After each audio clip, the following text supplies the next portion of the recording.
বেশিরভাগ মানুষ, পুরুষরাও মহিলাদেরকে সময় দেয় না, মহিলাও পুরুষদেরকে সময় দেয়। মহিলা তার বান্ধবী নিয়ে ব্যস্ত, ইউটিউব নিয়ে ব্যস্ত, কোন আইটেম কেমনে রান্ধে সেই আইটেম নিয়ে ব্যস্ত, পুরুষের দিকে তাকানোর সময় নেই। আর পুরুষও তার জগৎ নিয়ে ব্যস্ত। আমরা আমল মনে করি শুধু সুবহানাল্লাহ আলহামদুলিল্লাহ পড়া, এটা যে কত বড় আমল এটা আমরা বুঝি না। আপনার পরিবারের কাছে ভালো হওয়ার জন্য যদি আপনি স্যাক্রিফাইস করেন, ত্যাগ করেন, সবর করেন, আপনি আল্লাহর প্রিয় পাত্র হওয়ার সবচেয়ে সংক্ষিপ্ত পথ এটা। ফোন জোন সিস্টেম চালু করেন বাসায়, ফোন জোন। ল্যান্ডলাইন ছিল যখন, তখন আমরা কি করতাম, একটা জায়গায় টেলিফোন থাকতো, ওখানে যায় কথা বলে আবার রেখে আসতাম। আর এখন মোবাইল নিতে নিতে টয়লেটে, বিছানায়, খাওয়ার টেবিলে, কোথায় নাই, সব জায়গায় মোবাইল। এই আসক্তি আমাদেরকে ধ্বংস করে দিয়েছে। এই জন্য এটা থেকে আমাদের বেরিয়ে আসতে হবে। উত্তম আদর্শ মডেল হওয়া এটা পরিবারের জন্য খুব জরুরি একটা বিষয়, বিশেষ করে বাচ্চাদের জন্য।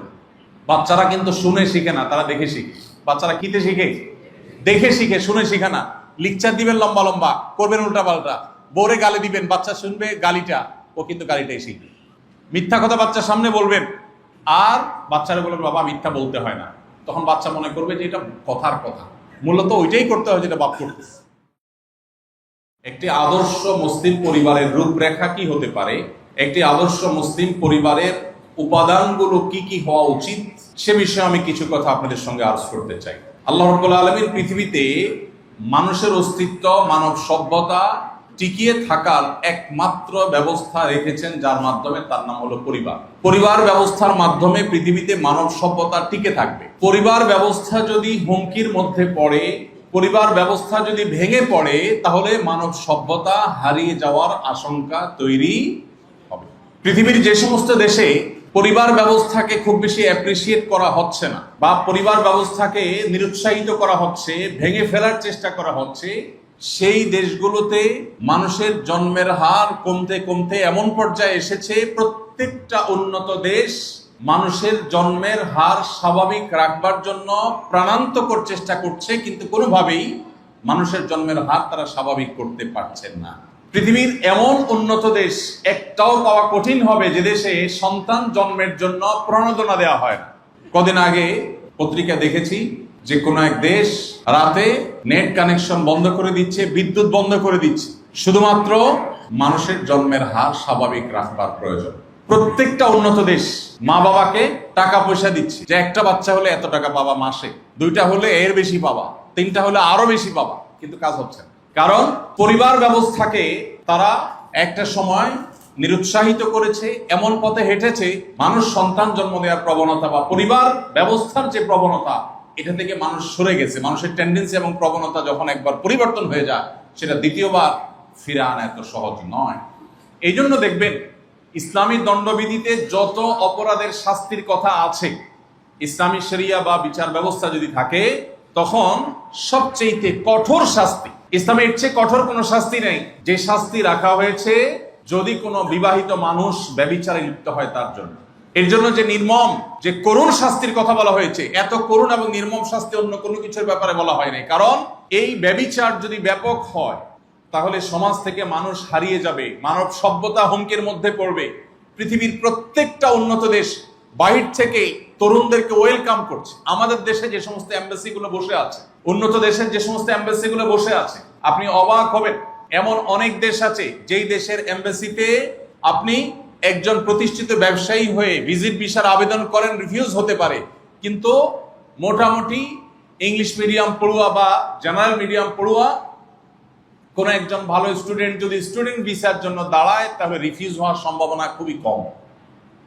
কোন কোন এমবাসিতে স্টুডেন্ট ভিসা অ্যাপ্রুভালের হার 98%। তার মানে কি, তাদের দেশে তরুণ নাই, তরুণ দরকার, এখান থেকে তরুণদেরকে তারা হায়ার করে নিতে চায়। প্রিয় ভাইরা আমার, আমি একটা কথা সব সময় বলি, আমাদের মুসলমানদের অনেক কিছুই নাই, জাগতিক অনেক কিছুরই অভাব আমাদের আছে, আমরা অনেক ক্ষেত্রে পিছিয়ে আছি। পশ্চিমা পৃথিবী আমাদের থেকে অনেক ক্ষেত্রে এগিয়ে আছে, কিন্তু একটা ক্ষেত্রে আমরা তাদের চাইতে বহুগুণ এগিয়ে আছি আলহামদুলিল্লাহ। সেটা হলো মুসলমানদের পরিবার ব্যবস্থা এখনো পৃথিবীর পূর্ব থেকে পশ্চিম যত উন্নত দেশ আছে, যে কোনো উন্নত দেশের চাইতে আলহামদুলিল্লাহ অনেক ভালো অবস্থানে আমাদের আছে। আমাদের দেশে এখনো মা বাবার সাথে সন্তানের যে ভালোবাসা, হৃদ্যতা, সন্তান মা বাবাকে, মা বাবা সন্তানকে যতটা ফিল করে, অধঃপতন যদিও আমাদের দেশেও শুরু হয়ে গেছে, অধঃপতনের পরেও আমরা যে অবস্থানে আছি, উন্নত দেশগুলো সেই অবস্থানে নেই। আমাদের এখানে স্বামী স্ত্রীর মধ্যে যে ভালোবাসাটা অধঃপতন আমাদেরও হচ্ছে, এরপরও যেটুকু আছে উন্নত দেশে স্বামী স্ত্রীর মধ্যে ভালোবাসা, এই বিশ্বাস, এই ভক্তি, এই সৌহার্দ্যপূর্ণ সম্পর্ক, এগুলো তারা কল্পনা করতে পারে না। প্রিয় ভাইরা আমার, আমাদের এই সম্পদটাকে আমাদের ধরে রাখতে হবে, পরিবার ব্যবস্থাপনাকে টিকিয়ে রাখতে হবে, স্ট্রং করতে হবে, মজবুত করতে হবে। যে ব্যক্তি তার পরিবার নিয়ে সুখী নয়, সে পৃথিবীর কোথাও সুখী নয়। আর যে তার পরিবারে সুখী, তার জন্য দুনিয়াটা একটা জীবন্ত জান্নাতের মতো। আল্লাহ রাব্বুল আলামিন আমাদেরকে পারিবারিক জীবনে সুখী হওয়ার তৌফিক দান করুন। পরিবারের এই সূচনা শুরু কোত্থেকে? আল্লাহ রাব্বুল আলামিন কোরআনে কারীমে সূরা নিসার প্রথম আয়াতে বলেছে, ইয়া আইয়ুহান নাসু তাকু রাব্বাকুমুল্লাযী খালাকাকুম মিন নাফসিন ওয়াহিদা ওয়া খালাকা মিনহা যাওজাহা ওয়া বাসসা মিনহুমা রিজালান কাসীরান ওয়া নিসাআ ওয়াত্তাকুল্লাহাল্লাযী তাসাআলুনা বিহি ওয়াল আরহাম। আয়াতে আল্লাহ বলেছেন, আল্লাহ প্রথম সৃষ্টি করেছেন একজন মানুষ, তার নাম কি? আদম আলাইহিস সালাম। বিভিন্ন বৈজ্ঞানিক গবেষণার বিভিন্ন থিওরি আছে, যেগুলো হয়তো আপনারা পাঠ্যপুস্তকে পড়েনও। কোরআনের সাথে যেগুলোর সংঘর্ষ আছে, একজন ইমানদার সেই theory just as a information, তথ্য হিসাবে সে জানতে পারে, কিন্তু কখনো সেগুলোকে সঠিক বলে বিশ্বাস করতে পারে না। বিজ্ঞান আমাদেরকে অনেক তথ্য উপাত্ত দেয়, কিন্তু মনে রাখতে হবে এই সব তথ্য উপাত্তের ভিত্তি হলো মানুষের গবেষণা, মানব মস্তিষ্ক।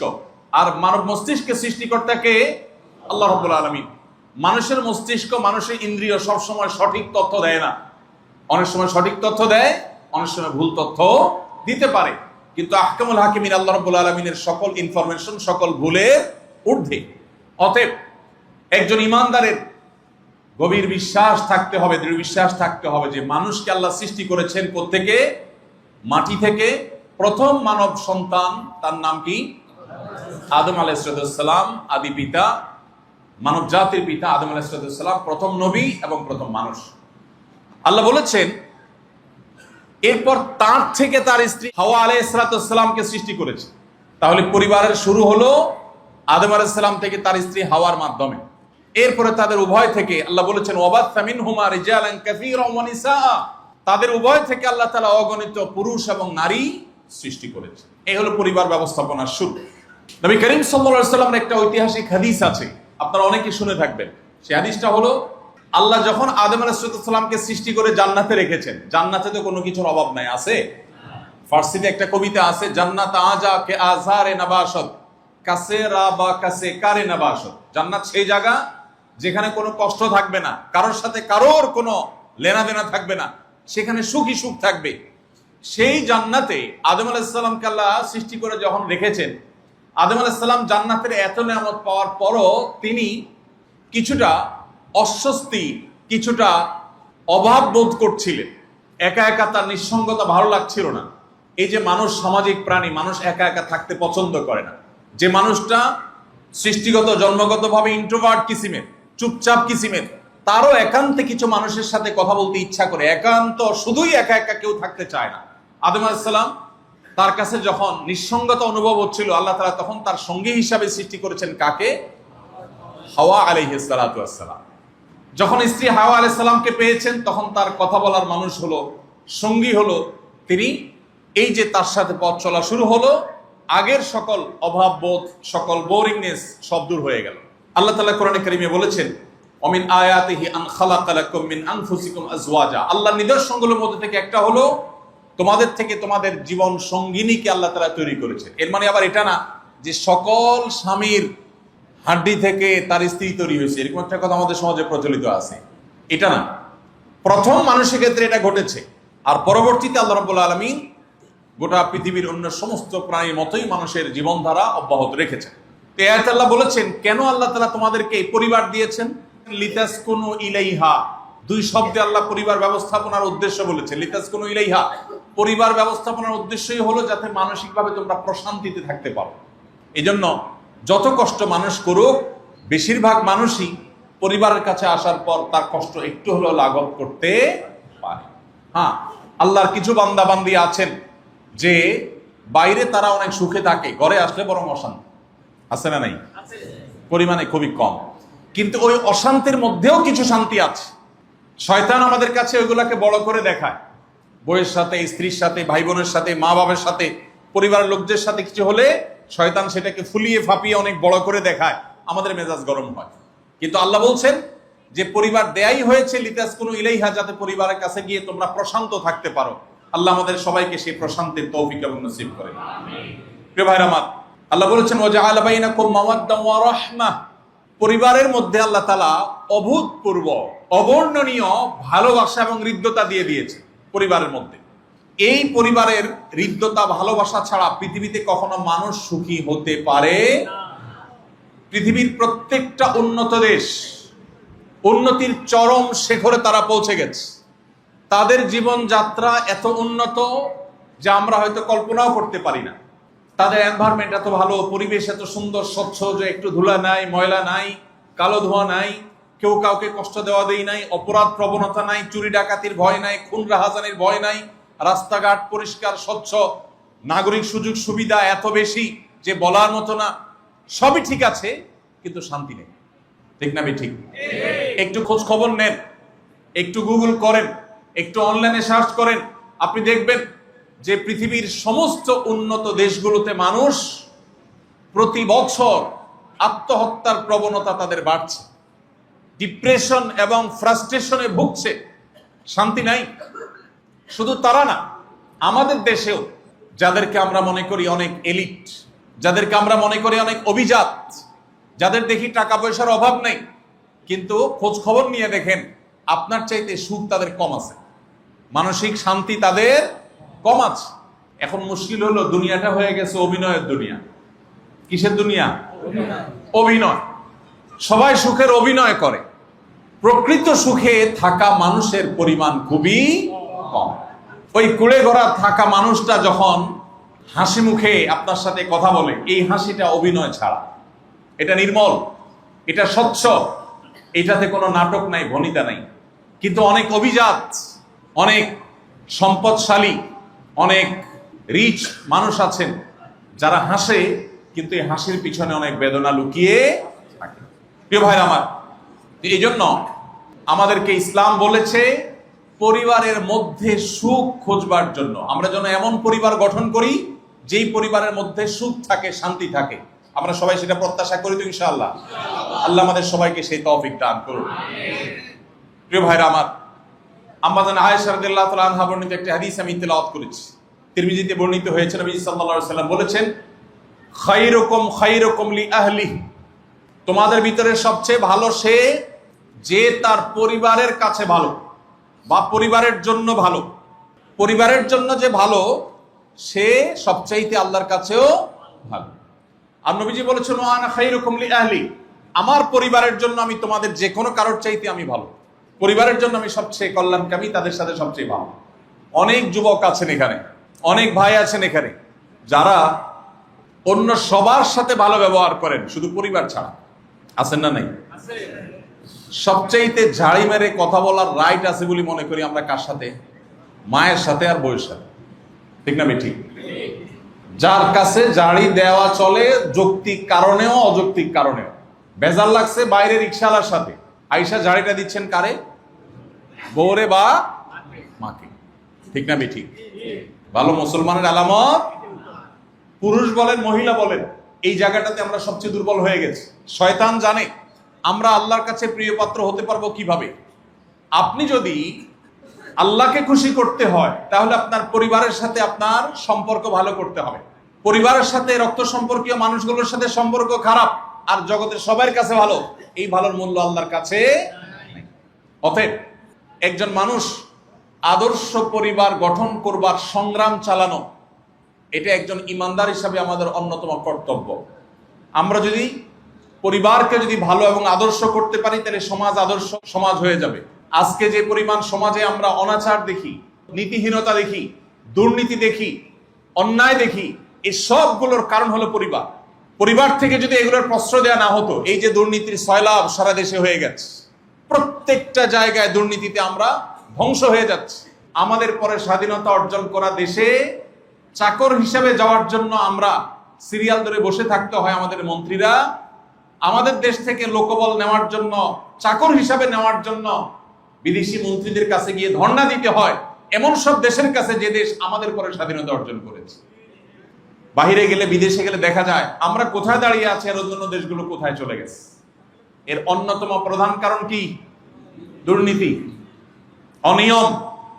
এই দুর্নীতি আর অনিয়ম, এটা যদি বিদায় করতে হয় তাহলে আমাদের পরিবারগুলোতে ইসলামের চর্চা বাড়াতে হবে, আদর্শ পরিবার করতে হবে। পরিবার যদি আদর্শ হয় তাহলে দুর্নীতি দমন হবে। কিভাবে? অনেক যুবক ছেলে আছেন, বাবা সরকারি চাকরি করেন অথবা বিভিন্ন কোম্পানিতে চাকরি করেন, কিন্তু বাবার অঢেল টাকা। এরকম যুবক কয়জন আছেন যে বাবার চোখে চোখ রেখে বিনয়ের সাথে প্রশ্ন করে, বাবা তোমার বেতন কত আর এত টাকা কোথা থেকে আসে? এরকম যুবক খুব বেশি আছে? বরং ভাবসাব জাহির করা পোলাপান দেখবেন বহু, ঠিক না ভাই? ঠিক। হাইফাই গাড়ি নিয়ে ঘুরবে, নতুন স্মার্টফোন নিয়ে ঘুরবে, নানান ভাবে নিজের ভাবসাব জাহির করবে। দিন শেষে যেটা চুরির টাকা, ডাকাতির টাকা, সেই সেন্সটুকু তার মাথায় কাজ করে। অতএব পরিবার যদি একটি আদর্শ পরিবার হয় তাহলে সেই পরিবার দুর্নীতিকে নিরুৎসাহিত করবে, দমন করবে ইনশাআল্লাহ। আল্লাহ আমাদেরকে সেরকম আদর্শ পরিবার গঠন করবার তৌফিক দান করুন। ভাইরা আমার, যারা বিবাহিত কথাগুলো তাদের জন্য প্রযোজ্য, যারা অবিবাহিত তাদেরও কথাগুলো প্রয়োজন হবে, লাগবে সামনে ইনশাআল্লাহ। একটি আদর্শ মুসলিম পরিবার কোরআন এবং হাদিসের আলোকে যারা আলোকিত, সেই পরিবারের সুখ এবং শান্তির পরিমাণ কি আল্লাহ যাদেরকে দিয়েছেন তারাই শুধু অনুভব করেন, বাকিরা কখনো অনুভব করতে পারেন না। এই জন্য আপনাকে আগে সিদ্ধান্ত নিতে হবে, আপনি কি আসলে সুখ চান নাকি সুখের অভিনয়? কি চান? সুখ চান না অভিনয় চান? বুঝে শুনে বলতেছেন তো? সুখ চাইলে কিন্তু ভাবসাব নাও থাকতে পারে, বুঝেন নাই কথা? ভাবসাব নাও থাকতে পারে, খুব জেনাতন জীবন যাপন করবেন, কিন্তু সুখটা হবে। এটা চান নাকি ভাবসাবটা দরকার, সুখ থাকুক আর না থাকুক? মানুষ দেখবে, ওরে বাবা কি সুখী মানুষ, আসলে দুঃখের সাগরে ভাসতেছেন। এটা চান? প্রিয় ভাইরা আমার, তাহলে সেক্ষেত্রে একটি আদর্শ মুসলিম পরিবারের জন্য যে সমস্ত উপাদানগুলো আছে সেগুলো থাকতে হবে। নাম্বার 1, সঠিক পাত্র পাত্রী নির্বাচন। যারা ইয়াং আছেন, যুবকরা আছেন, আমার বোনরা যারা যুবতীরা আছেন, তাদের লক্ষ্য থাকবে জীবন সঙ্গী নির্বাচনে যেন তারা রাইট মানুষটাকে, সঠিক মানুষটাকে তারা নির্বাচন করতে পারে। আর যারা মুরব্বী আছেন, অভিভাবক আছেন, ছেলে মেয়ে, ছোট ভাই ব্রাদার, তাদেরকে বিয়ে শাদী দিতে হবে। তাদেরও টার্গেট হবে প্রপার এবং আসল ভালো মানুষটাকে নিজের অধীনস্থ ছোট ভাই, ছেলে মেয়ে, তাদের জীবন সঙ্গী হিসাবে করে আনার জন্য।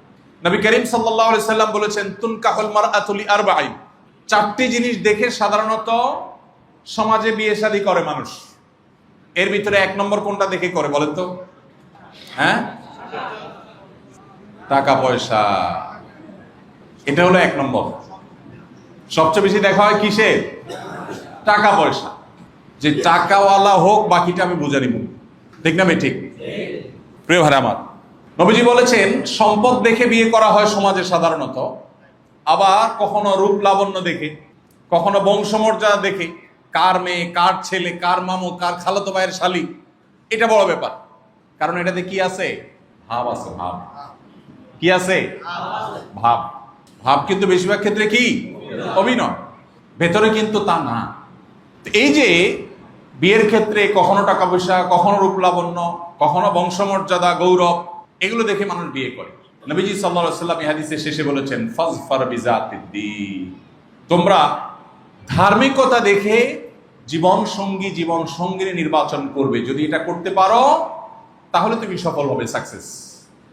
আপনার সুখী দাম্পত্যের মূল সূত্র হলো এটা, যে পাত্রপাত্র নির্বাচনের ক্ষেত্রে কি দেখে নির্বাচন করতে হবে? ধার্মিকতা, দিনদারিতা। ছেলে হোক আর মেয়ে হোক, দিনদারিতা থাকবে, সব কিছুর উপরে প্রায়োরিটি পাবে। ছেলের পরিবার দিনদার কিনা, মেয়ের পরিবার দিনদার কিনা, ছেলে নিজে দিনদার কিনা, মেয়ে নিজে দিনদার কিনা, এটা হলো সবচেয়ে গুরুত্বপূর্ণ ইস্যু। নবীজি বলেছেন এই দিনদারিতাটাকে অগ্রাধিকার দিয়ে তোমরা বিজয়ী হওয়ার চেষ্টা করবে, সফল হওয়ার চেষ্টা করবে। আল্লাহ আমাদের সবাইকে দিনদার জীবন সঙ্গিনী পাওয়ার তৌফিক দান করবে। যারা আগে থেকে বিয়ে করে ফেলেছেন, আল্লাহ তাআলা তাদের জীবন সঙ্গীকে দিনদার বানিয়ে দিন।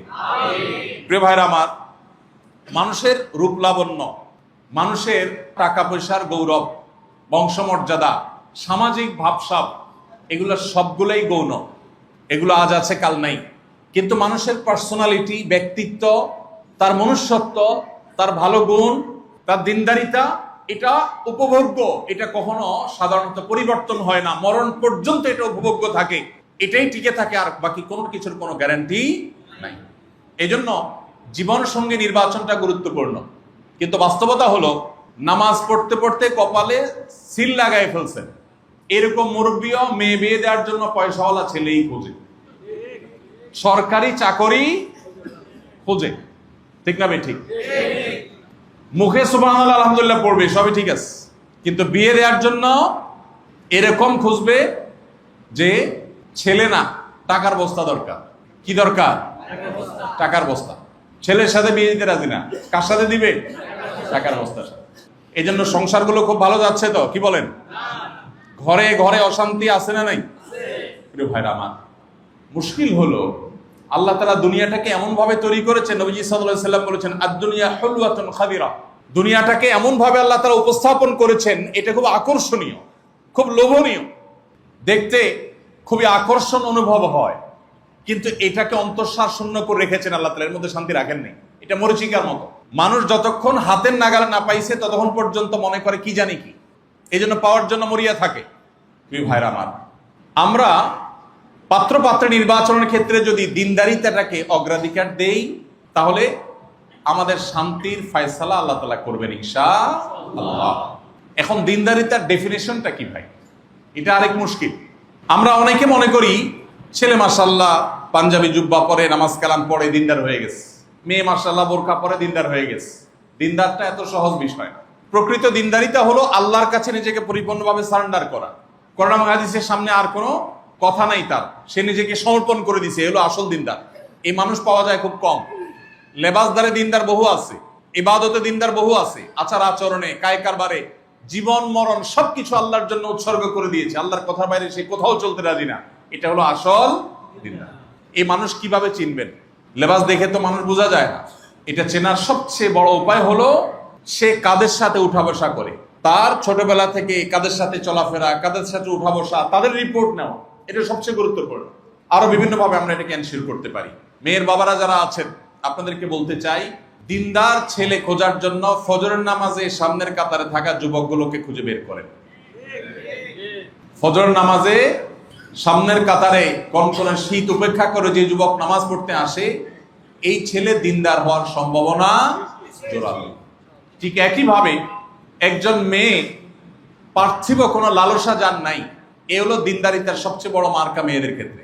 পার্থিব কোনো লালসা যার, অনেক মেয়ে আছে বোরকাও পরবো ঠিক আছে, নামাজও পড়বো, সবই ঠিক আছে, মাগার পাশে বাসার ভাবির সাথে কম্পেয়ার করে কিন্তু শাড়ি কিনতে হবে, গল্লিক ঠাট ঠিক আছে না? না এরকম, এটা দিনদার না। দিনদারিতার লেবাসের নাম না, দিনদারিতা মানসিকতার নাম। আল্লাহ তাআলা আমাদের সবাইকে সেটা তৌফিক নসিব করেন।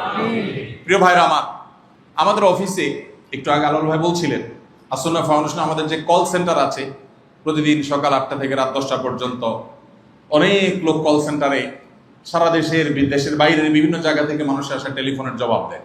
যত কল আমাদের কাছে আসে, এর সবচেয়ে বেশি সংখ্যক কল আসে হলো এই পারিবারিক ইস্যুগুলোকে কেন্দ্র করে।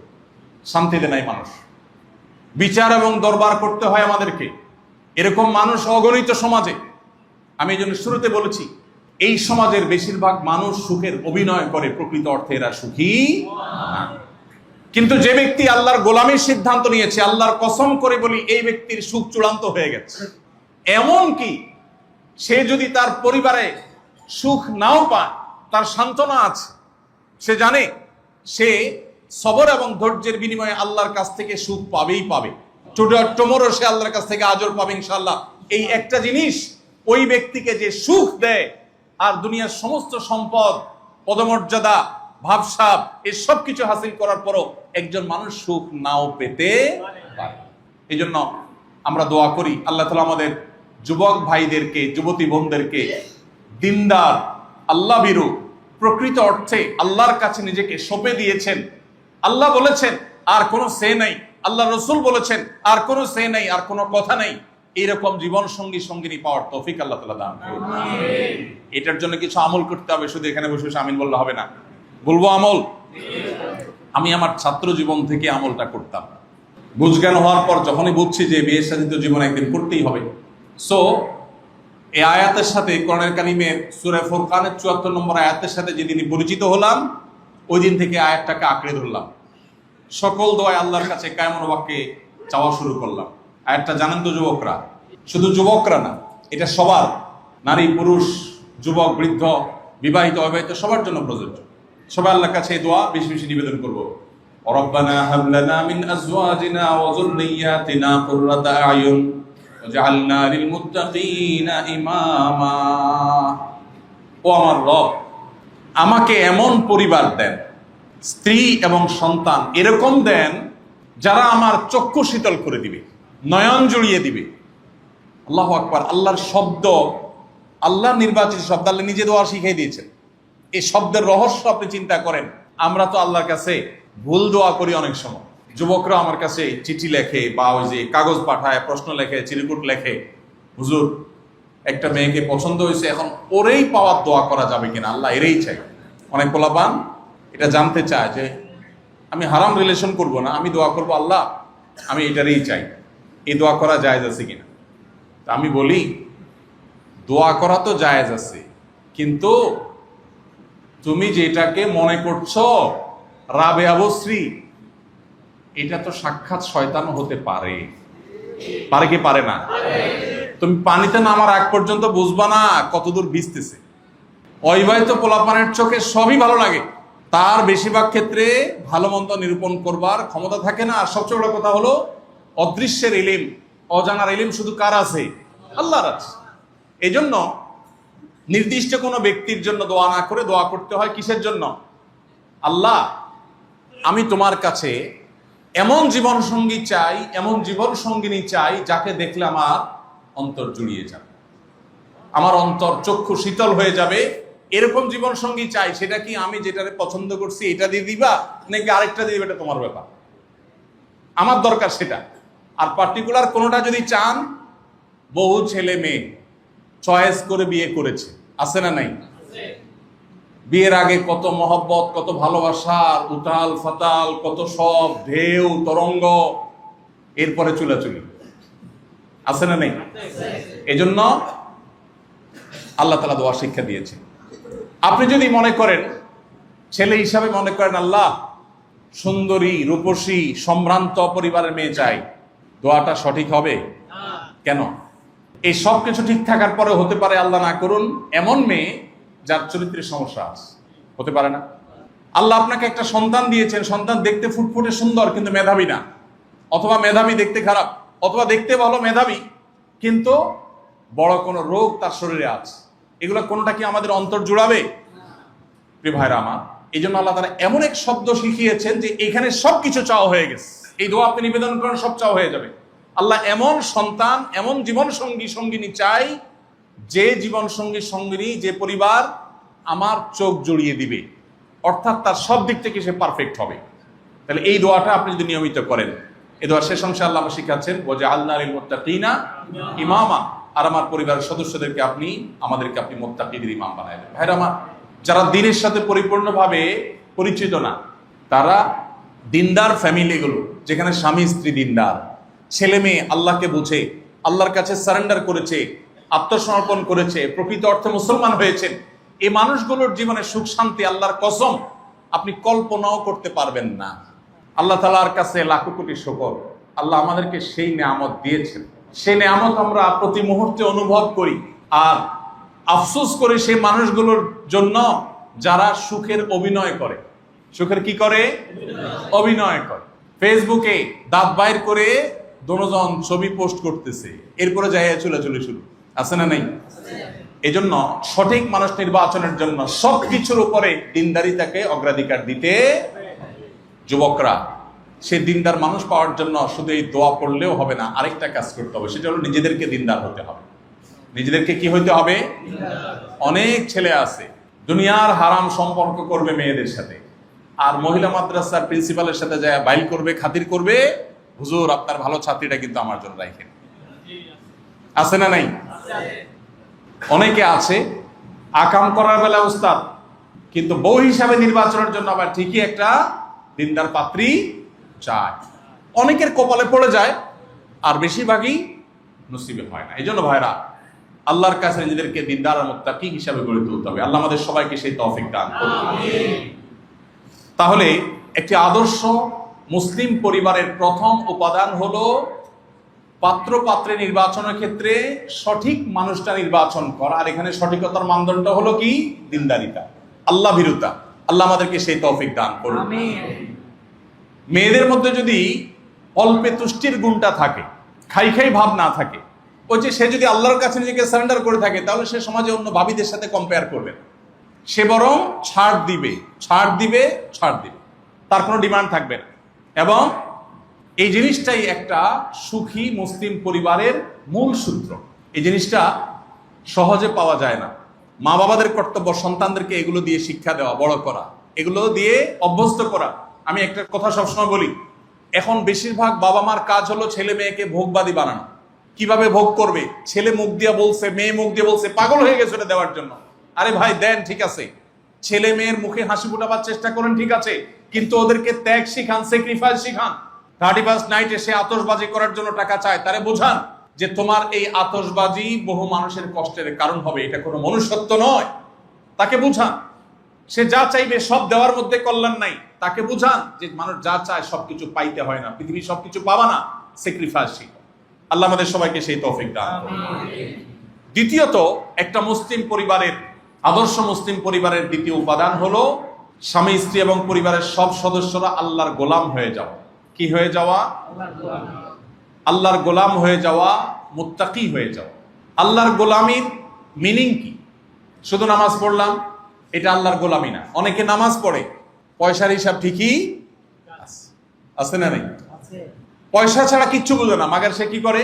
ওই নামাজটাও পয়সার জন্যই পড়ে, যে দোয়া করি আল্লাহর কাছে যেন ঘুষ বেশি আসে। এরকম বহু জাহেল আছে না নাই? প্রিয় ভাইরা আমার, পরিবারের সদস্যদেরকে যদি আল্লাহওয়ালা বানাতে পারেন, আল্লাহর গোলাম বানাতে পারেন, তাহলে কি হবে জানেন? আপনার সন্তান আপনার শান্তির কারণ হবে, আপনার স্ত্রী, আপনার স্বামী আপনার শান্তির কারণ হবে। এই জিনিসগুলো এখন সোনার হরিণ হয়ে গেছে ভাই। প্রত্যেকটা পরিবারে আমরা এমন সব বিষয়গুলোর জন্য এক্সারসাইজ করি, চেষ্টা করি, কসরত করি, যেগুলো আসলে আমাদের সুখের মূল সূত্র না। হয়তো বেঁচে থাকার মাধ্যম, হয়তো আমাদের প্রয়োজন, কিন্তু সুখের মূল সূত্র হলো আমাদের মানসিকতার পরিবর্তন। সেটা হলো আল্লাহর গোলাম হওয়া। নবীজি সাল্লাল্লাহু আলাইহি ওয়াসাল্লাম বলেছেন, লাইসাল গিনা বিকাসরাতিল আরদ, লাইসাল গিনা বিকাসরাতিল আরদ ওয়ালাকিন্নাল গিনা গিনান নাফস। অনেক সম্পদ হওয়া এটা প্রাচুর্য নয়। প্রকৃত সচ্ছলতা এবং প্রাচুর্য নিহিত হলো মানুষের অন্তরের সচ্ছলতার উপর। যে ব্যক্তি যা আছে এটাতে খুশি, সে হলো আসল সুখী। আর যার নাই নাই খাই খাই ভাব আছে, এই ব্যক্তি কখনো সুখী হয় না। এজন্য পরিবারের সদস্যদেরকে যদি আপনি দিনদার বানাতে পারেন, আল্লাহ ভীরু করতে পারেন, কোরআন এবং হাদিসের অনুসারী করতে পারেন, আল্লাহর সাথে পরিচয় করান, সিরাতে রাসূলের সাথে পরিচয় করান, তাহলে আপনার পরিবারের সদস্যরা না খেয়ে বা অল্প খেয়েও তারা তুষ্ট থাকবে। আল্লাহ আমাদেরকে সেটা তৌফিক নসিব করুন।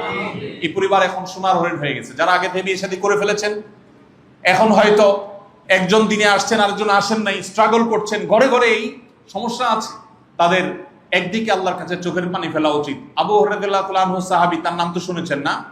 উনার মা অমুসলমান ছিলেন, মুশরিকা ছিলেন, উনি মুসলিম ছিলেন। মায়ের জন্য দোয়া করতেন, মা তাকে প্রহার করতেন কেন মুসলমান হয়েছে সেজন্য, কিন্তু ছেলে হাল ছাড়েন নাই। নবীজির কাছে এসে দোয়া চেয়েছেন, হে আল্লাহর রাসূল, আমার মার জন্য একটা দোয়া করেন, হাত তুলে। নবীজি আল্লাহর কাছে দোয়া করেছেন, আল্লাহ আবু হুরায়রার মাকে তুমি হেদায়েত দান করো। নবীজি দোয়া আল্লাহ কবুল করেছেন। ঘরে যায় দেখে মা প্রস্তুতি মানানোর জন্য।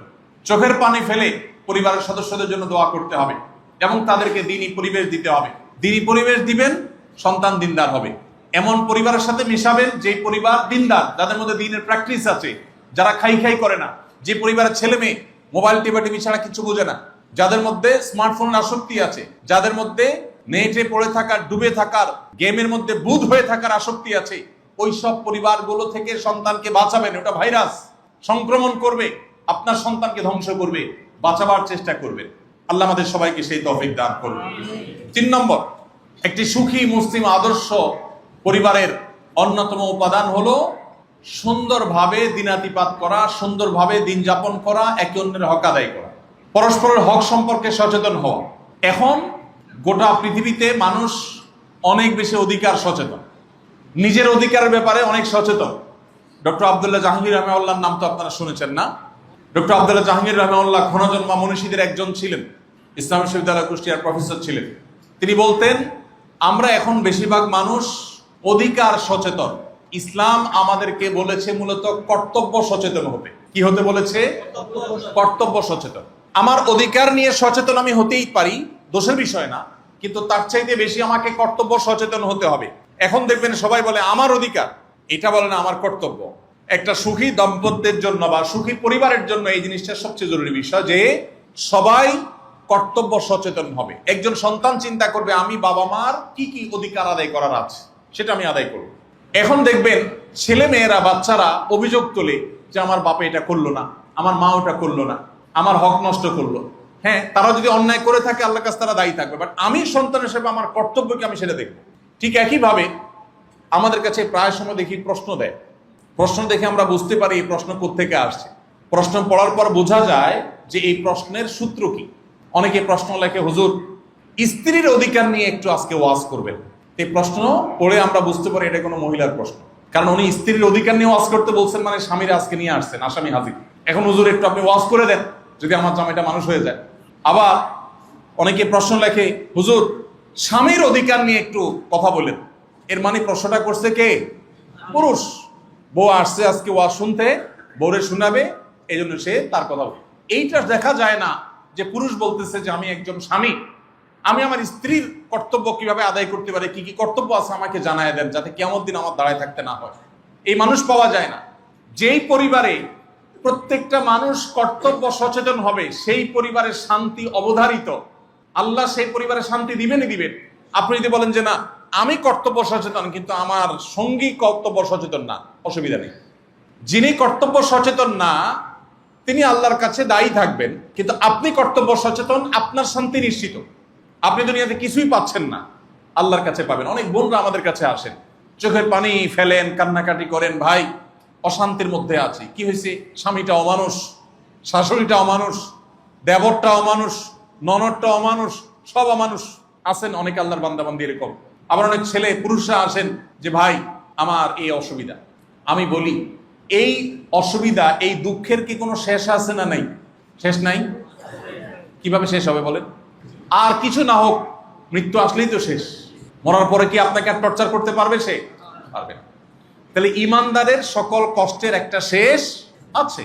কিন্তু আপনি যদি ধৈর্য ধারণ করেন, আপনি আপনার দায়িত্বটা পালন করে যাওয়ার চেষ্টাটা করেন, তাহলে আখেরাত আপনার খাড়া আছে না নাই? দুনিয়াতে জুলুমের বিচার আপনি নাও পেতে পারেন। স্বামীর জুলুমের বিচার শাশুড়ি করে না, মায়ের অত্যাচার স্বামী সেটা দেখে না। আল্লাহ কি দেখেন না? দেখেন না। আল্লাহ তাআলা বান্দাদের প্রতি কখনো জুলুম, অতএব আল্লাহ তাআলা জুলুম করবেন না। ইমানদারের সান্ত্বনা। তাহলে ইমানদার যদি পারিবারিকভাবে সুখী হতে চায়, সে চিন্তা করবে আমি আমার সঙ্গী, আমার সন্তান, আমার বাবা মা, আমার ভাই বোন, আমার পরিবারের সদস্যদের দায়িত্ব আমি সঠিকভাবে আদায় করছি কিনা, বাস এটা আমি দেখব। আমি আদায় করছি, সে না করলে সে আল্লাহর কাছে বুঝবে।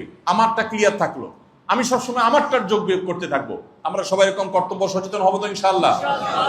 বেশিরভাগ মানুষকে শয়তান ওয়াসওয়াসা দেয়। কি দেয়? ওয়াসওয়াসা দেয়। আমি একটা কথা প্রায় বলার চেষ্টা করি, আপনারা কেউ ইবলিস দেখছেন? দেখেন নাই? আজকে দেখতে চান? দেখবেন? সিরিয়াস? ওকে, আসেন দেখি ইবলিস দেখা যায় কিনা। আমাদের সমাজে কিছু মানুষ আছে দেখবেন পারিবারিক অশান্তি সৃষ্টি করার জন্য বিশাল ভূমিকা রাখে। একটা হাদিস সহিহ মুসলিমে আছে, আপনারা অনেকে শুনেছেন। শয়তান কোন পাপ মানুষকে দিয়ে করালে সবচেয়ে বেশি খুশি হয় আপনারা জানেন? শুনে রাখেন হাদিসটা। নবী করিম সাল্লাল্লাহু আলাইহি সাল্লাম বলেছেন, ইবলিসের সিংহাসন পানির উপরে। কিসের উপরে? পানির উপর। আমরা দেখতে পাই না, অলৌকিক, অদৃশ্য। ইবলিস তার শিষ্যদেরকে, তার চেলাদেরকে, তার সন্তান, অগণিত সন্তান, অজস্র, প্রত্যেক মানুষের পেছনে শয়তান আছে। তাহলে পৃথিবীতে অ্যাটলিস্ট যত মানুষ আছে কমপক্ষে এতজন শয়তান আছে। নবীজি সাল্লাল্লাহু আলাইহি ওয়াসাল্লাম এই হাদিস বলার পর এক সাহাবী প্রশ্ন করছে, ইয়া রাসূলুল্লাহ, তাহলে আপনিও তো একজন মানুষ, আপনার সাথেও কি একটা আছে? নবীজি বলেছেন, হ্যাঁ, আমার জন্য ইবলিসের যে কমান্ডার সে একটা বরাদ্দ করছে, তবে আল্লাহ আমাকে তার কাছ থেকে সেফ রাখছে, সে আমার কিছু করতে পারে না। তোমাদেরকে ক্ষতি করতে পারে, বাট আমাকে পারে না, আমাকে সেভ করছেন আল্লাহ তাআলা। নবী মাসুম, তাকে আল্লাহ নিরাপদে রেখেছে। তো ভাইরা, ইবলিস তার সিংহাসনে বসে তার চেলাদেরকে ছেড়ে দেয় মানুষদের মধ্যে। ইবলিসের কাজই হলো মানুষকে কি করা? বিপদগামী করা। আপনাদেরকে কি ইবলিসে ওয়াসওয়াসা দেয়? আপনারা টের পান? কখন টের পান? আন্দাজে বললেন তো অনেক। প্রত্যেকটা ভালো কাজ করতে গেলে দেখবেন মনের ভেতর থেকে একটা বাধা আসে না? কিন্তু আকামের সময় বাধাটা আসে না। খেয়াল করছেন? আল্লাহ কোরআনে বারবার করে কিন্তু ইবলিসের সম্পর্কে বলেছে যে ইবলিস তোমাদের জন্য আদু ও মুবিন। আদু ও মুবিন মানে কি ভাই? প্রকাশ্য শত্রু। দেখছেন কোনোদিন? কেমন কথা! জীবনে কোনোদিন দেখেন নাই? আল্লাহ বলতেছেন কোন শত্রু? কেন আল্লাহ বলেছেন? কারণ হলো এই শত্রুর শত্রুতা প্রতি মুহূর্তে আমাদের চোখের সামনে হয়, প্রকাশ্যে। সে অপ্রকাশ্য থাকতে পারে, বাট তার শত্রুতা কি? প্রকাশ্য, ওপেন সিক্রেট। একটা ছোট এক্সাম্পল দিই। আমি শয়তান দেখাবো, ওই জায়গায় যাচ্ছি, তার আগে আরেকটা আপনারা সাক্ষাৎ শয়তান দেখাই দিই। সেটা হলো শীতের সময় এখন, তাই না? ফজরের সময় যখন আজান হয়, তখন তো মনে চায় সব কম্বল, কাঁথা, সব আরামের সবকিছু ফেলে ঠান্ডা পানি দিয়ে উজু করে মসজিদে এসে নামাজ পড়ি। এটা তোমাদের সবার মনে চায় না? আরে তো সব সাক্ষাৎ আল্লাহওয়ালা, তাহলে এখানে আর ওয়াজ টাজ করার দরকার কি রে ভাই? এরকম ফেরেশতা থাকলে সেখানে আর ওয়াজের দরকার নাই তো। সুবহানাল্লাহ। আমার তো এরকম হয় না ভাই, আমার তো উল্টা হয়। আমি তো ফজরের সময় উঠতে গেলে মনে হয় না আরেকটু শুই। আপনাদের এরকম হয়? তো একটু আগে বললেন যে হয় না। ও যে বললাম দুনিয়াটা সব কি অভিনয়। আল্লাহ আমাদেরকে হেদায়েত দান করুন। ভাইরা আমার, আচ্ছা, 24 ঘন্টার মধ্যে কোন সময়ের ঘুম সবচেয়ে আরামদায়ক? ঠিক ফজরের আগ মুহূর্তের সময়। আপনি দিনে ঘুমান, রাতে ঘুমান, কোন সময়ের ঘুমে তো আরামের। কম্বল গায়ে আছে, অ্যালার্ম দিছেন ফজরের, মুয়াজ্জিন আজান দিছে, সবই ঠিক আছে, ঘুমটাও ভাঙছে, কিন্তু ভেতর থেকে কেউ একজন যেন বলে যে এখন এই কম্বলতে বাইরে হলে মরে যাবে, দজ্জাত ফরি যাবি দে। বলে না কেউ একজন ভেতর থেকে? খেয়াল করে দেখেন, আল্লাহর কসম, আপনি একটু খেয়াল করলে আপনি দেখবেন কোন এক অদৃশ্য শক্তি আপনাকে টানছে। কিন্তু ওই সময় বন্ধুদের সাথে চিল করতে যাবেন, আগে থেকে সব সেট করা আছে যে 12টা 1 মিনিটে আতশবাজির আওয়াজে মানুষের বদদোয়া দিবেন, অনেক মানুষের কষ্টের কারণ হবেন, অনেক পশু পাখির কষ্টের কারণ হবেন, একটু ফুর্তির জন্য বহু মানুষ চোখের পানি ফেলবে, বদদোয়া দিবে। এই পশুত্ব করবার জন্য বন্ধুদের সাথে চুক্তি হয়েছে, অ্যালার্ম দিয়ে শুইছেন। উঠে যেতে ভালো লাগে না খারাপ লাগে? বিপুল ভালো লাগে, ঠিক না ভাই? ঠিক। চিল করতে যাবেন, মौज মাস্তি করতে যাবেন, তখন আর উঠতে খারাপ লাগে না। কিন্তু নামাজের সময় দেখবেন খারাপ লাগে, লাগে না? লাগে না? নবী করিম সাল্লাল্লাহু আলাইহি সাল্লাম বলেছেন, মানুষ যখন শোয়, ফজরের সময় হয়, শয়তান তার কপালে 3টা গিরা দেয়। আমরা দেখি না, এগুলো অদৃশ্য গিরা। যখন মানুষ আরামের বিছানা ছেড়ে উঠে যায় নামাজের জন্য, একটা গিরা খুলে যায়। খেয়াল করবেন, যদি ফজরের সময় হিম্মত করে উঠে যান, সাহস করে উঠে যান, দেখবেন শরীরটা একটু হালকা হয়ে গেছে। তখনও গিরা 2টা থাকে। কয়টা থাকে? 2টা থাকে। এই তো হাদিস জানে এই লোক। ওই গিরাটা কখন খোলে? শয়তান এবার আপনাকে বলে, হায় হায় রে, কম্বল থেকে বাইরে হয়ে গেছে, এটারে তো শয় রাখতে পারলাম না। এবার শয়তান সেকেন্ড ট্রাই দেয়। সেটা কি? সেটা হলো, ভাই তোমার মাথা ঠিক আছে? গিজার মিজার কিচ্ছু নাই তোমার বাসায়? যে ঠান্ডা পানি, আরে হাত দিলে তো মরে যাবা, পাগল হয়ে যাবা, কেমনি হাত দিবা? ওরে আল্লাহ। উঠছেন ঠিক আছে, কিন্তু কাচুমাচু করতেছে। হায় হায়, কি করা যায়? কারণ ইবলিস আপনাকে এখন তশকিল করতেছে। ইবলিস আপনাকে বিভিন্ন ভাবে বোঝাচ্ছে যে বাবা খবরদার, আপনি বিসমিল্লাহ পড়ে হাত দিয়ে ওযুটা করে ফেলেন, দেখবেন শরীর আরো হালকা হয়ে গেছে, গিরা আরেকটা খুলে গেছে। এরপরে শয়তান শেষ ট্রাইটা দিবে। এই পাগলারে তো ঠেকানো গেল না কোনোভাবেই, উঠছে আবার ওযুও করছে। এবার শয়তান নেক্সট শুরুতে ধোঁকা নিয়ে হাজির হবে। শয়তান এবার মুফতি সাজবে, মুফতি, একদম আপনার মসজিদের মুফতির মতো একটা মুফতি সাজবে।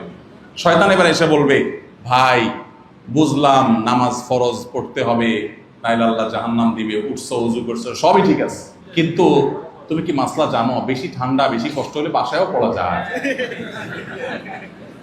তুমি কি মাসলা জানো এই শীতের দিনে অনেক সময় পাগলা কুত্তা থাকে, যদি কামড় দেয় লাইফ শেষ? তাহলে তুমি ঘরে পড়ে নিতে পারো। যদি শয়তানের ফুসলানিতে আপনি পড়ে যান তো গেলেন।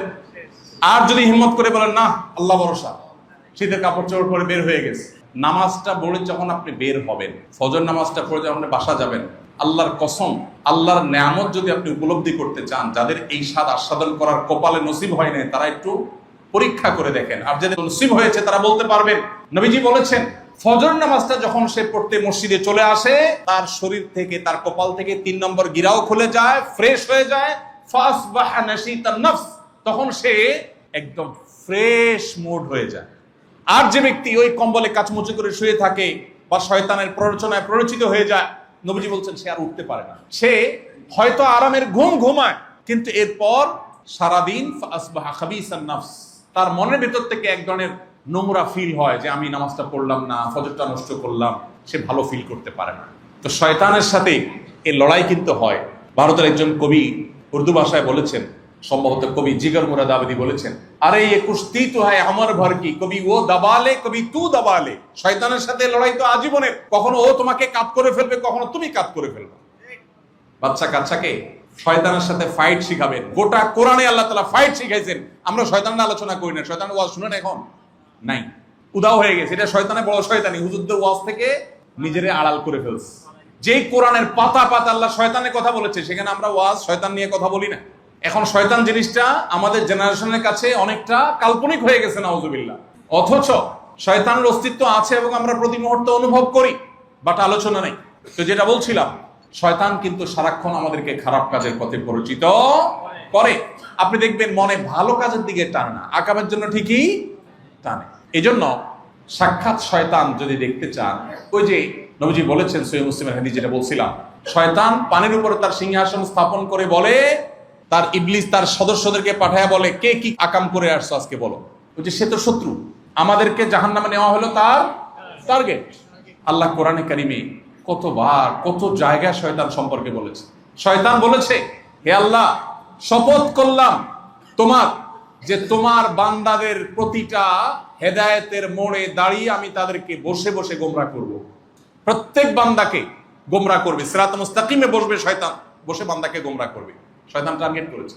তো নবীজি বলেছেন, শয়তান সদস্যদের জিজ্ঞেস করো কি করে আসছে, একজন এসে বলে যে একজনকে দিয়ে মানুষ খুন করাইছে, জঘন্য অপরাধ। শয়তান বলবে হ্যাঁ ভালো করছো, মানে তার জন্য ভালো, শয়তানের জন্য ভালো। আবার আরেকজন বলবো যে আমি একজনকে আজকে প্রথম মাদকে হাত বাড়াইছি, অভ্যস্ত করাইছি, শয়তান তাকে অ্যাপ্রিসিয়েট করবে। কিন্তু একজন যখন বলবে যে একটা ঘরে স্বামী স্ত্রীর মধ্যে সম্পর্ক শেষ করে দিস, শয়তান বলবে এটা হলো কাজের কাজ করছে। গোটা পৃথিবী যেদিকে আজকে কান পাতবেন শুনতে পাবেন সংসার ভাঙনের আওয়াজ। আলাল ভাই যে বলেছেন, এই বই আমরা তৈরি করেছি, আমরা চাই এই বই কোটি কোটি কপি মানুষের হাতে হাতে যাক, মানুষ পড়ুক। এবং মাত্র 16 পৃষ্ঠার ছোট্ট একটা বই, আমরা চাই প্রত্যেকটা দম্পতি এটা পড়ুক। তাহলে কি হবে, আমাদের মধ্যে আমাদের সংসারগুলো কেন বাঁচাতে হবে এই জিনিসটা আমরা বুঝবো। বেশিরভাগ সংসারগুলোতে ভাঙন ধরে যায়, কারণ ওই যে বললাম, একটা সুখী একটা আদর্শ দিনদার মুসলমান পরিবারের আসল রূপরেখা বা উপাদানের অভাব আমাদের সংসারগুলোতে আছে। পরস্পরের প্রতি কর্তব্য সচেতন না, সবাই শুধু অধিকার সচেতন। আমি একটা কথা সবসময় বলি, বিশেষ করে আমার বোনদেরকে, এই পুরুষ শাসিত সমাজে আমাদের বোনরা অনেকে নির্যাতিত, আবার অনেক সময় উল্টাটাও হয়, পুরুষ নির্যাতিত বেচারা বলতে পারেন, আছে না নেই? দাম্পত্য জীবনে শুরুর দিকে একটা ভিন্ন পরিবারের মানুষ আরেকটা পরিবারের মানুষের সাথে একসাথে থাকবে, ম্যাচ হবে, ব্যাটে বলে সব হবে, সবসময় হয় না, হয় অশান্তি হয়। এই অশান্তিগুলোতে ধৈর্য হারা হতে হয় না। আমি বলছিলাম সাক্ষাৎ শয়তান দেখানোর কথা, সাক্ষাৎ শয়তানের কথা বলছিলাম। অনেক ছেলেদেরকে বলবে যারা পর্দা মর্দা মানে না, নামে মুসলমান, তার বউ তার বন্ধুদের সাথে দেখা দেয়, আছে না নাই? কেমন মানুষ আপনি? আপনার বউয়ের ছবি তুলে ফেসবুকে দিচ্ছেন, কমেন্টে আপনার এক বন্ধু, আপনার ফেসবুক ফ্রেন্ড, সে লিখে দিচ্ছে কি মাশাআল্লাহ, চোখের গুনাহ করে চোখের জেনা করে কি লিখতেছে মাশাআল্লাহ। মানে কোথায় মাশাআল্লাহ বলবে আর কোথায় নাউজুবিল্লাহ বলবে এটা জানা নাই, মাশাআল্লাহ। আর কি লেখে বলেন? নাইস। বিউটিফুল, আর নামার দরকার নেই, থাকুক। আচ্ছা, একজন নারীর সৌন্দর্য আর একজন পুরুষ, পরপুরুষ, গায়রে মাহরাম পুরুষ, তিনি কোন নারীর সৌন্দর্য অবলোকন করার পর তার মনের ভিতরে বাই ডিফল্ট একেবারে প্রকৃতিগতভাবে কি চিন্তা আসে? ফাতাবারাকাল্লাহু আহসানুল খালিকিন, না? কি বলেন, কি চিন্তা আসে? আপনারা জানেন না? সবাই জানেন। আপনি যখন অন্য কোন নারীর খোলামেলা পোশাকে দেখার পর আপনার মধ্যে বাজে চিন্তা আসে, কেউ যদি বলেন না ভাই এটা আসে কেন, এটা তো আপনার মনের সমস্যা, আপনি মন ঠিক করেন। হ্যাঁ, অবশ্যই আপনি মন ঠিক করা উচিত, কিন্তু দুনিয়ার সব মানুষের মন তো আমি নিয়ন্ত্রণ করতে পারবো না, পারবো? এখন এই যে একজন পুরুষ আরেকজন নারীর সৌন্দর্য অবলোকন করার পর, খোলামেলা দেখার পর তার মনের ভিতরে বাজে চিন্তা আসে, আসে না? আসে না? তো আপনি যখন আপনার স্ত্রীর সৌন্দর্য মানুষের সাথে শেয়ার করছেন, বন্ধুর সাথে শেয়ার করছেন, স্ত্রীর সাজাগোজা নিয়ে বলছেন, দোস্ত এই যে তোর ভাবি, দোস্ত দেখে যা যা কমেন্ট করার করলো। দোস্ত যদি পুরুষ হয়ে থাকে আর সত্যবাদী হয়ে থাকে, ওর মনের ভিতরে আজ হোক কাল হোক বাজে চিন্তা আসবেই আসবে।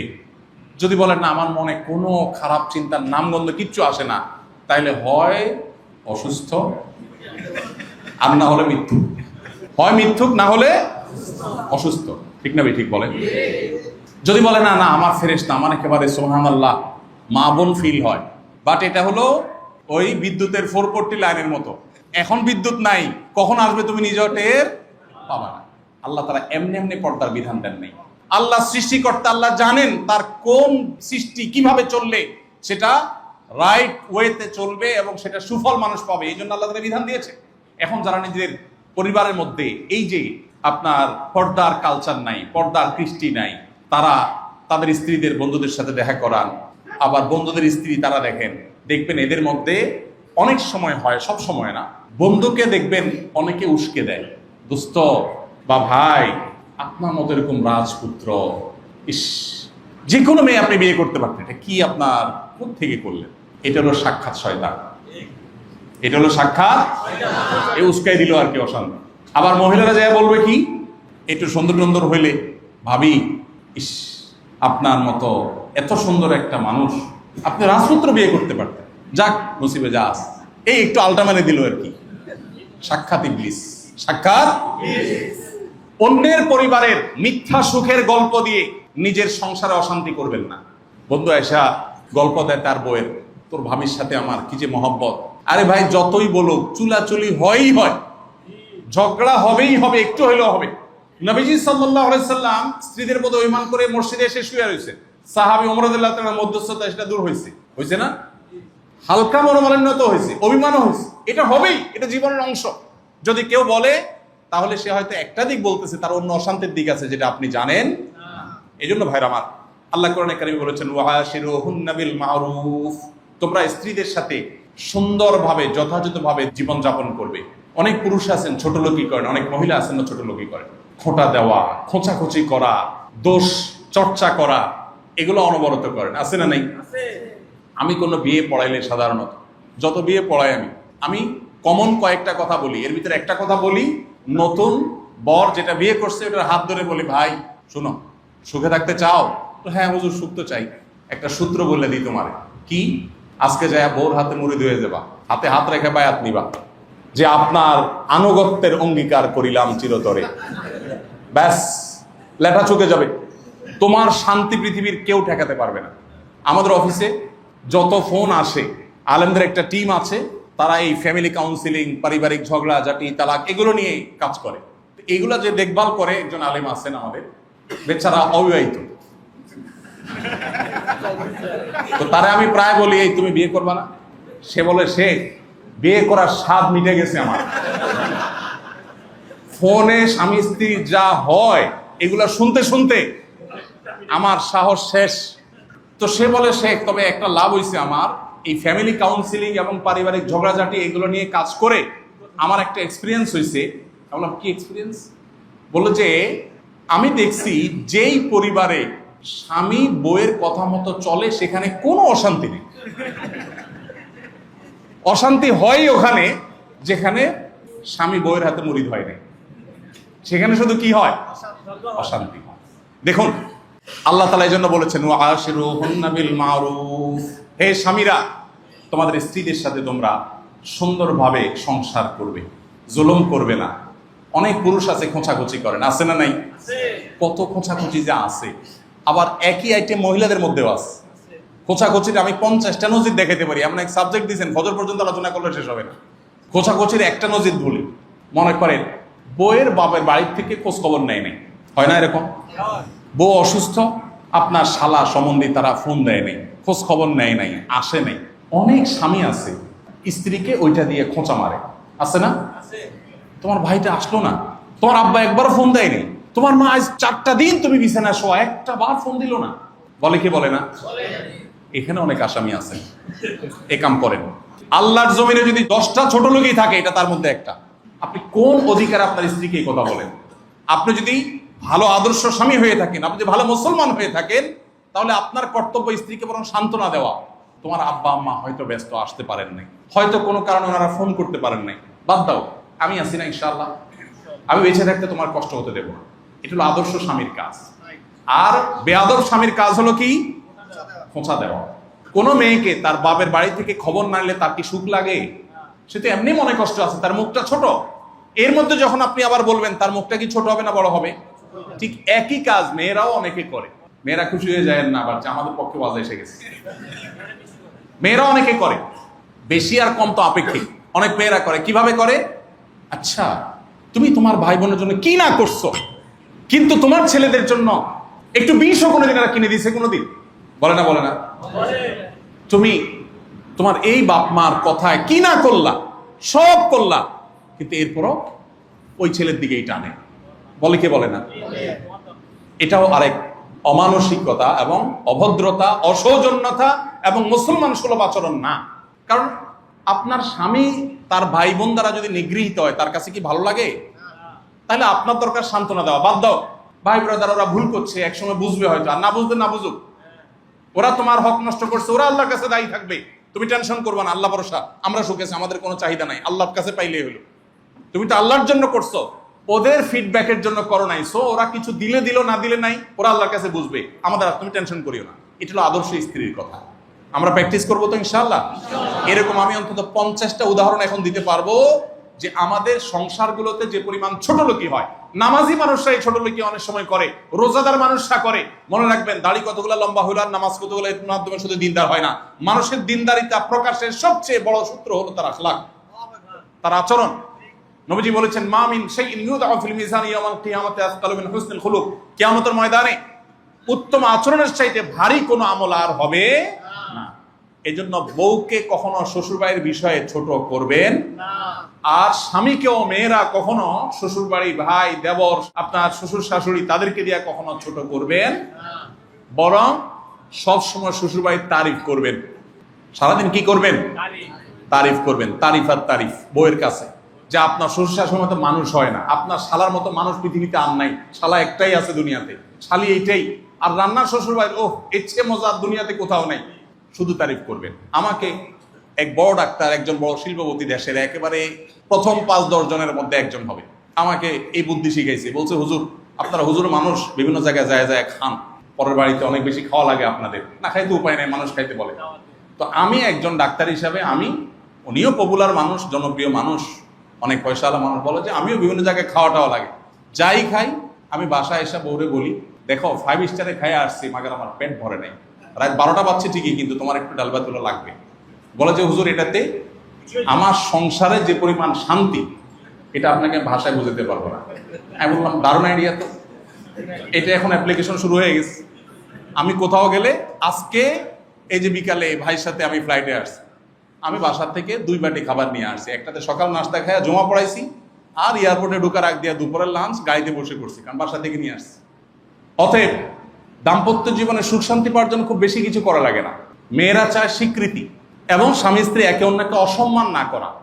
এগুলোর জন্য উন্নত মুসলমান হওয়া জরুরি। নামাজে কালামে মুসলমান এখন বহু আছে, আখলাকওয়ালা মুসলমান নাই। আখলাকওয়ালা মুসলমান খুব কম। আকীদা সহি এই মুসলমানও পাওয়া যায়, কিন্তু আখলাকওয়ালা মুসলমানের সংখ্যা খুবই নগণ্য। আখলাক কিন্তু ভিন্ন জিনিস। মানুষের সামনে মুস্কি হাসা, ওই যে অভিনয়, হ্যাঁ, এমন বিনয় ভেঙে চুরে পড়েন বসের সামনে, কিন্তু বাসায় গেলে একটা বেয়াদবের মতো আচরণ করেন, আছে না নাই? খায়রুকুম খায়রুকুম লি আহলি, সবচেয়ে ভালো হতে হবে পরিবারের কাছে। ফোন দিছে ক্লায়েন্ট, ব্যবসা করেন, কে ফোন দিছে? ক্লায়েন্ট। অথবা ধরেন দোকানদারি করেন, কাস্টমার আসছে, মহিলা বা পুরুষ, সামহাও মাশাআল্লাহ খাতির যত্ন কোনো শেষ আছে? বসেন বসেন আপা, বসেন, কি লাগবে বসেন, এই আপার একটু ঠান্ডা এনে দেওয়া, ঠান্ডা খাবেন না গরম খাবেন আপা?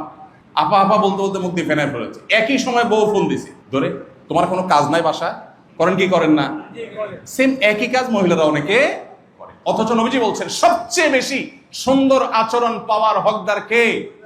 পরিবার, নিজের স্ত্রী, নিজের মা, নিজের রক্ত সম্পর্কীয় আত্মীয়। আল্লাহ আমাদের সবাইকে আমলটা করার তৌফিক দান করুন। এটাকে আমরা আমল মনে করি না ভাই, আমরা আমল মনে করি শুধু সুবহানাল্লাহ আলহামদুলিল্লাহ পড়া। এটা যে কত বড় আমল এটা আমরা বুঝি না। আপনার পরিবারের কাছে ভালো হওয়ার জন্য যদি আপনি স্যাক্রিফাইস করেন, ত্যাগ করেন, সবর করেন, আপনি আল্লাহর প্রিয় পাত্র হওয়ার সবচেয়ে সংক্ষিপ্ত পথটা চেষ্টা করা যাবে না ইনশাআল্লাহ? এই একই চেষ্টা বোনদেরকেও করতে হবে, ভাইদেরকেও করতে হবে।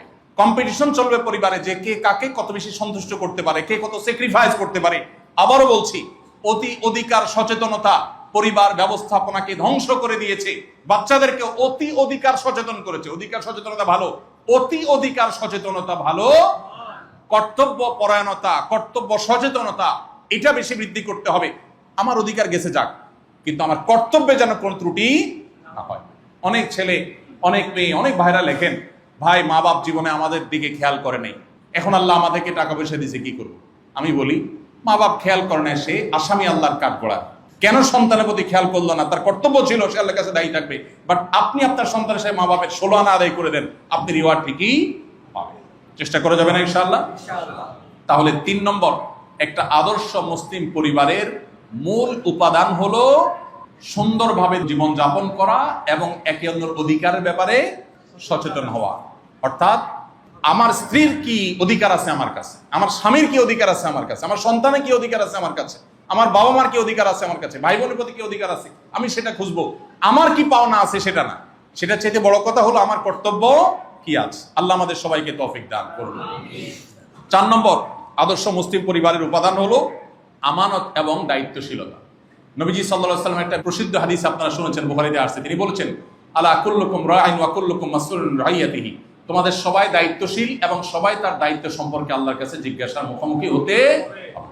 নবীজি বলেছেন, তোমাদের যারা আমির, যারা দায়িত্বশীল, জনগণের দায়িত্বে, মানুষের দায়িত্বে যারা আছে, অহমাসুন আন রাইয়াতিহি, তারা কিন্তু তাদের প্রজাদের বা অধীনস্থদের মানুষদের সম্পর্কে আল্লাহর কাছে জিজ্ঞাসাবাদের মুখোমুখি হবে। আর একটা পুরুষ, সে তার পরিবারের সদস্যদের ব্যাপারে দায়িত্বশীল হবে, তাদের দেখভাল করলো কিনা, ভরণ পোষণ দিল কিনা, চিকিৎসার খরচ ব্যয় করলো কিনা, দিনদারিতা দিল কিনা, এগুলো তাদেরকে করতে হবে। ঠিক একইভাবে একজন নারীর কর্তব্য তার স্বামীর সম্পদ, স্বামীর অগোচরে নিজের ইজ্জত সম্ভ্রমের হেফাজত, এগুলো সে করবে, তার সন্তানদের দেখভাল সে করবে। এই দায়িত্বশীলতার বোধ, এটাই এতক্ষণ বললাম কর্তব্য সচেতনতা, যে আমি দায়িত্বশীল হব, দায়িত্বশীল আচরণ করব। এটা যদি করি, সংসারে শান্তি অটোমেটিক আসবে ইনশাআল্লাহ। প্রিয় ভাইরা আমার, আমাদের অনেক ভাইরা আছে, ছেলে মেয়ে এবং পরিবারের দিনদারিতার ব্যাপারে তার কোনো খোঁজ খবর নেই। ছেলে ভালো স্কুলে চান্স পেলো কিনা এটার জন্য শহীদ হয়ে যাবে, ভালো কলেজে চান্স পেলো কিনা এটার জন্য পাগল হয়ে যাবে, ভালো ইউনিভার্সিটি চান্স পেলো কিনা এটার জন্য পাগল হয়ে যাবে, পরীক্ষা ভালো রেজাল্ট করলো কি করলো এটার জন্য পাগল হয়ে যাবে। ভাই ঠিক আছে, এগুলোর জন্য চেষ্টা করেন, কিন্তু পাগল হওয়ার আইটেম এটা না। পাগল হওয়ার আইটেম হলো, ছেলে আমার আল্লাহকে চিনে না, আমি পাগল হয়ে যাব। ছেলে আমার ফজর নামাজ পড়ে না, আমি পাগল হয়ে যাব। মেয়ে আমার খারাপ পথে যাচ্ছে, আমি অস্থির হয়ে যাব। এটা হলো পাগলামির আইটেম ভাই। আমি আমার ছেলে মেয়েদেরকে বলে দিয়েছি, পরীক্ষা পাস করছো কি ফেল করছো এটা আমার কাছে অনেক বড় ম্যাটার না। হ্যাঁ, চেষ্টা করবে অবশ্যই ভালো ফলাফল করার, সেটা আমি উৎসাহ তোমাকে দেই। তোমার চেষ্টার চেয়ে কোনো ত্রুটি ছিল না, চেষ্টা তুমি করছো, এরপরে পরীক্ষা খারাপ ফলাফল হয়েছে, আমরা বাসায় বিরিয়ানি রান্না করে পার্টি দিব, কোনো অসুবিধা নেই। কিন্তু তোমার চেষ্টা যেন ঠিক থাকে, তুমি সঠিক রাস্তায় যেন থাকে, ব্যাস, দ্যাটস ইট। এর বাইরে আমার খুব বেশি চাওয়া নেই। কজন মা বাবা আছে এখানে যারা আছেন, আমি তো এই মা বাবা এখন দেখি না ভাই, যে মা বাবা বলে যে আমার সন্তান মানুষের মতো মানুষ হোক। সবার কথা হলে বাবা মানুষ টানুষ বুঝি না, ভালো রেজাল্ট করতে হবে। ভালো রেজাল্ট কেন করতে হবে বলেন তো? কেন করতে হবে? ভালো একটা চাকরি পাওয়ার জন্য। ভালো চাকরি কেন লাগবে? ভালো একটা ঘরের মেয়ে বিয়ে করার জন্য, ভালো একটু ভাবসাবের জন্য। নিজে টাকার মেশিন, ছেলে মেয়েও কিসের মেশিন হোক? টাকার মেশিন হোক। অথচ বহু পরিবার ছেলে মেয়ে অনেক বড় টাকার মেশিন হয়েছে ঠিকই আছে, কিন্তু মা বাবার ওই যে নয়ন জোড়ানো সন্তান হয় ভাবসাব। সব কি ভাবসাব। গাল বড় করে বলা যায় ছেলে অমুক চাকরি করে, অমুক দেশে আছে।